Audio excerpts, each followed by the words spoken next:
अस्सलामुअलैकुम। अच्छा, तो हमने स्टार्ट किया था मेडिसिन, ब्लड मेडिसिन, ठीक है?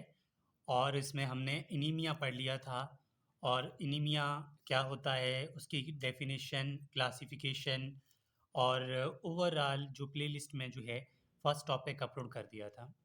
अब एनीमिया के बाद हमने वन बाय वन जो क्लासिफिकेशन किया था, माइक्रोसाइटिक, नॉर्मोसाइटिक एंड मैक्रोसाइटिक, तो हम स्टार्ट ले रहे हैं मैक्रोसाइटिक में, जिसमें सबसे पहला आता है iron deficiency anaemia.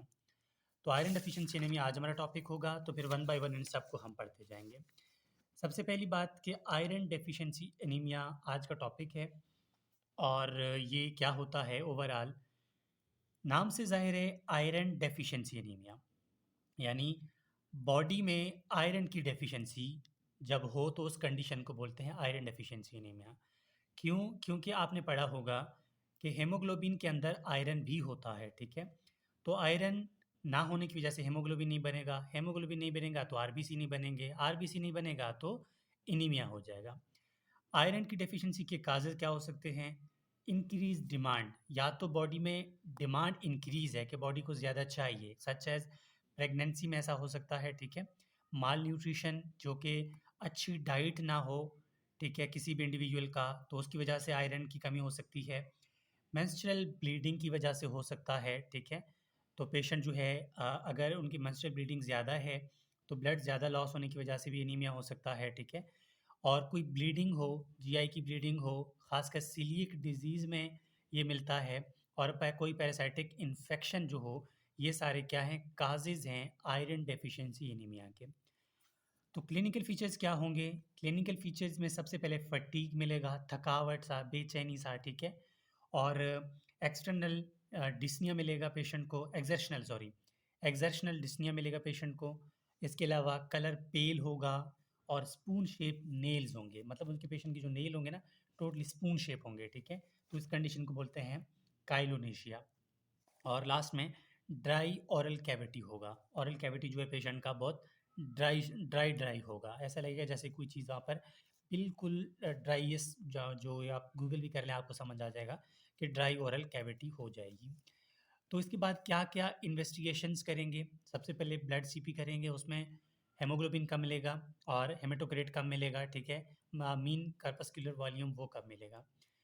Plasma iron test करेंगे, ठीक है? वो भी कम मिलेगा। और इसमें प्लाज़्मा फेरिटिन टेस्ट करेंगे, जो कि most important test, sensitive marker है प्लाज़्मा फेरिटिन टेस्ट।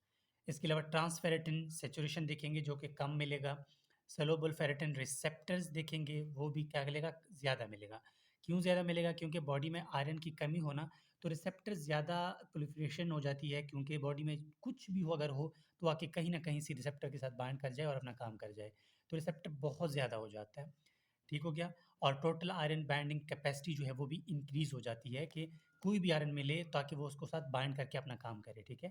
तो ये इन्वेस्टिगेशंस हम करवाते हैं। उसके बाद बात आती है इसकी काज़ेज़, मतलब किस चीज़ की वज़ह से ये काज़ हुआ, मतलब हमने कहा ना इसके बहुत सारे काज़ेज़ हैं, तो काज़ेज़ के लिए इन्वेस्टिगेशन सबसे पहले हिस्ट्री और एग्ज़ामिनेशन करेंगे, अपर जीआई एंडोस्कोपी करेंगे और स्टूल यूरिन एग्ज़ामिनेशन करेंगे, ठीक है? तो उसमें काज़ का पता चल जाएगा। लास्ट में आ जाता है इसका मैनेजमेंट। मैनेजमेंट में सबसे पहले आप इसका जो है मैनेजमेंट 2 तरह से करते हैं। पहली बात, अगर आप इसको जो है ऑरल भी दे सकते हैं और पारेंटरल भी दे सकते हैं। ऑरल में आप टैबलेट फेरस सल्फेट देंगे, ठीक है? 200 mg 3 टाइम अ डे, ठीक हो गया? और साथ में आप इसबगोल देंगे। क्यों देंगे? क्योंकि कॉन्स्टिपेशन काज़ करता है फेरस सल्फेट। दूसरी अलावा फेरस सल्फेट के साथ बाद, मतलब अगर ना हो, तो आप फेरस ग्लूकोनेट भी दे सकते हैं, ठीक है? ये क्या है, 300 mg 2 टाइम अ डे, ये इसकी डोज़ेज हो गई। और पारेंटरल में आप क्या करेंगे? पारेंटरल में आयरन सुक्रोज़ या आयरन डेक्स्ट्रान देंगे, या फिर आयरन कार्बोक्सी माल्टोज़ या फिर आयरन आइसोमाल्टोज़ देंगे। ये आपने याद रखना है। इसके अलावा क्या इसमें हम ब्लड ट्रांसफ्यूज़न कर सकते हैं या नहीं कर सकते? आयरन डेफिशिएंसी एनीमिया में कर सकते हैं। उसके लिए क्या होगा? इंडिकेटर्स ये होंगे तो कर सकते हैं, ठीक है? एंजाइना होगा, हार्ट फेलियर की तरफ चला जाए और हेमोग्लोबिन मतलब कितना हो, लेस देन 6 ग्राम पर डेसीलिटर, इतना हो, तब हम कह सकते हैं कि अब क्या है, अब इसको ब्लड ट्रांसफ्यूजन करने की ज़रूरत है। तो ये हमारे पास आयरन डेफिशिएंसी एनीमिया हुआ। ये नोट्स इसी तरह मैंने बनाए हुए हैं अपने, ठीक है।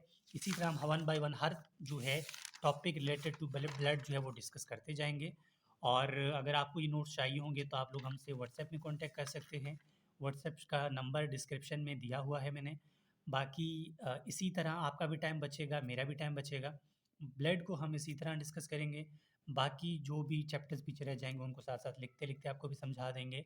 और इसमें आपका भी टाइम कम लगेगा, मेरा भी कम लगेगा, और जल्दी सी चीज़ें और ऑथेंटिक चीज़ें समझ भी आ जाएंगी। So this is whole about iron deficiency anaemia.